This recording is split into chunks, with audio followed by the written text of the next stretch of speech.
There are films that powerful people wanted buried. Some were confiscated from theaters. Others were pulled from streaming platforms overnight. A few faced actual legal battles just to exist. But here's the thing. Most of these banned or nearly banned movies are still available to watch right now. And they're absolutely worth your time. Today we're looking at films that faced real censorship attempts, content controversies, or industry suppression that tried to keep them away from audiences like you. These aren't just controversial for shock value, they're films that said something someone powerful didn't want said. Antichrist. When Lars von Trier's Antichrist arrived at Cannes, it wasn't just a film, it was a provocation.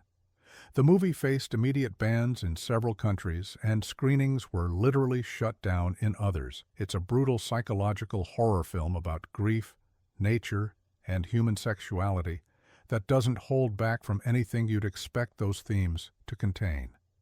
What makes it important is that von Trier wasn't being graphic for shock alone.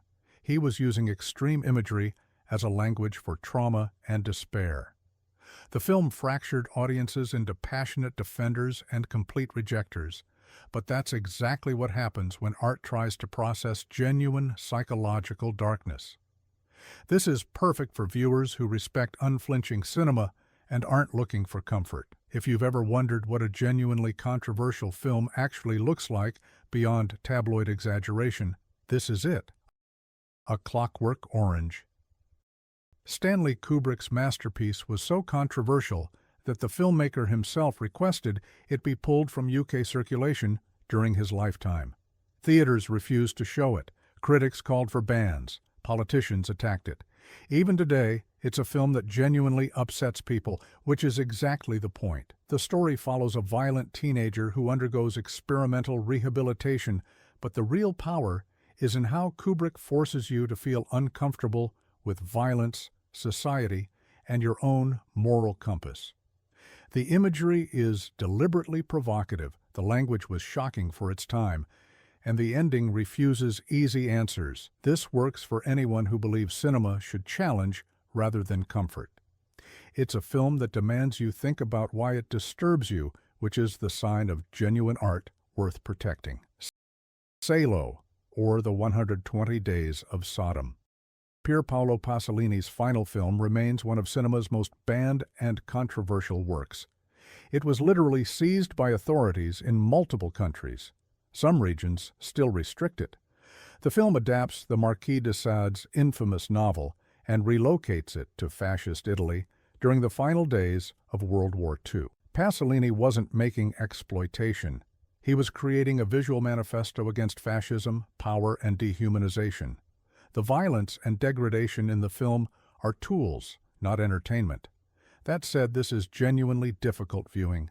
It's a film that exists in a category of its own because most people should never watch it, but the fact that governments tried to erase it entirely is what makes protecting its existence crucial.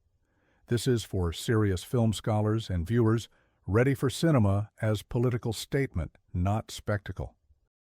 Last Tango in Paris.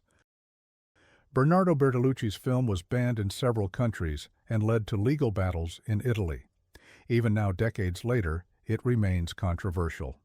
The film stars Marlon Brando and Maria Schneider as strangers who begin an anonymous sexual relationship in a Paris apartment with almost no dialogue or plot. What made it revolutionary and what got it banned was its frank treatment of adult sexuality without censorship or apology. The film refuses to judge its characters or turn their intimacy into melodrama.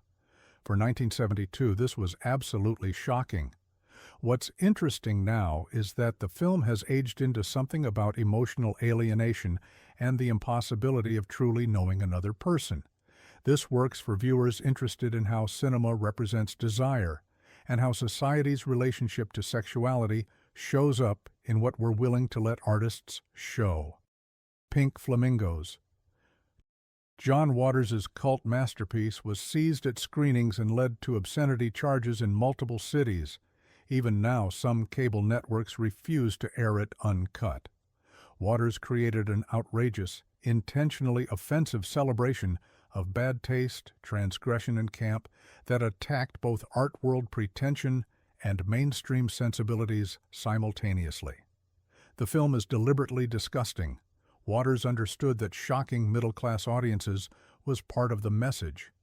But underneath the provocation is genuine craft, an understanding of cinema, and a radical message about freedom and self-expression. This is perfect for viewers who understand that art can be funny, offensive, and smart all at once. If you want to understand why censorship matters, this film is proof that people were willing to go to jail to show it.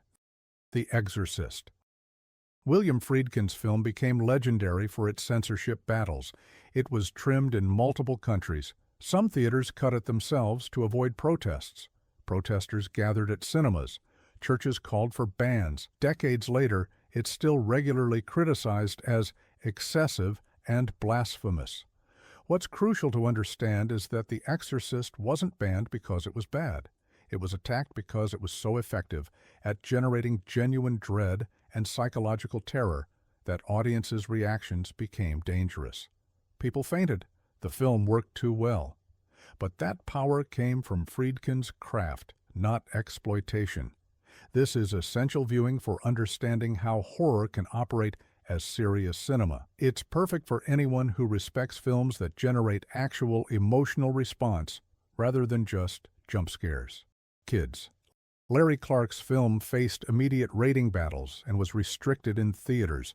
The NC-17 rating meant most chains refused to show it, which was exactly the point. The film follows a day in the life of teenagers in New York engaging in sex, drugs, and skating without adult supervision or consequences. Clark wasn't condescending to teenagers or turning their lives into after-school special morality tales. He was documenting their actual experience with a documentary realism that made mainstream audiences uncomfortable. The film is transgressive because it treats teenagers as autonomous beings rather than victims or lesson plans.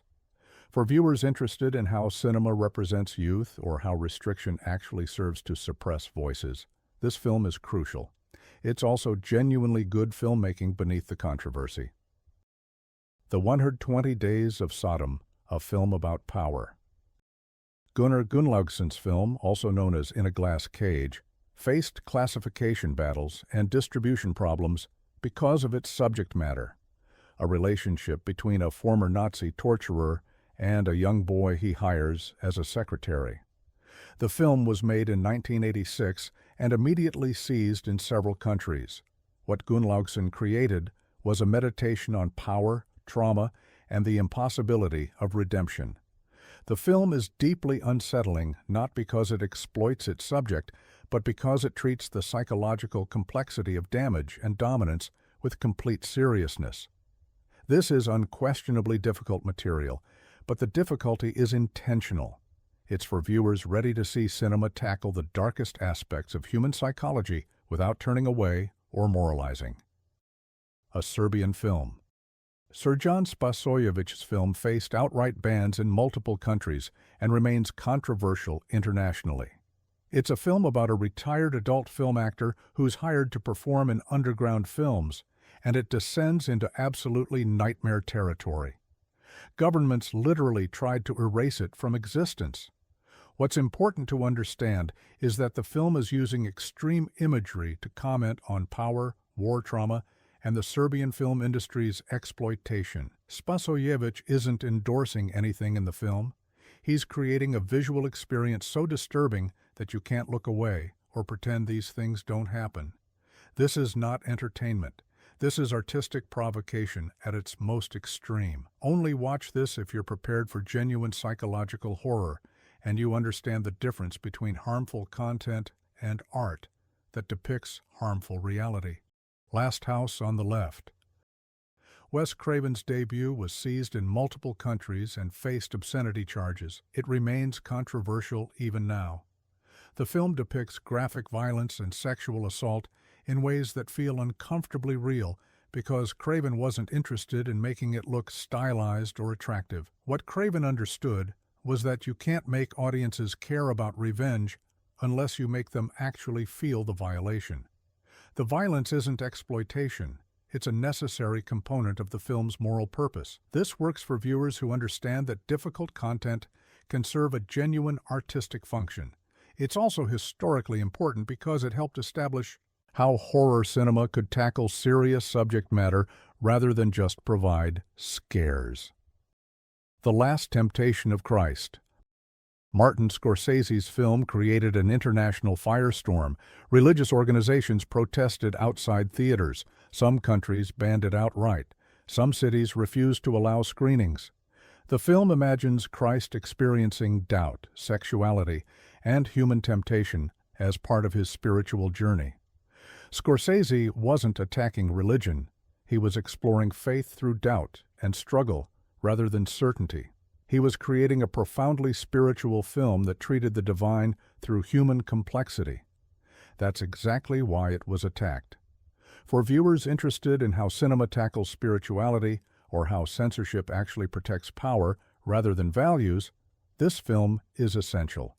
It's a masterpiece that governments wanted destroyed, which tells you something important about who decides what we're allowed to see. These films exist in a strange category. They're banned or nearly banned, which makes them sound like exploitation or shock value alone, but that's the opposite of the truth.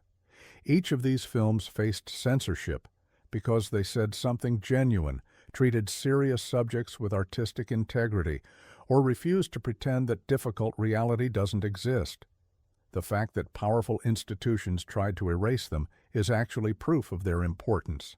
If you've watched any of these, let me know which one you think is most worth protecting in the comments.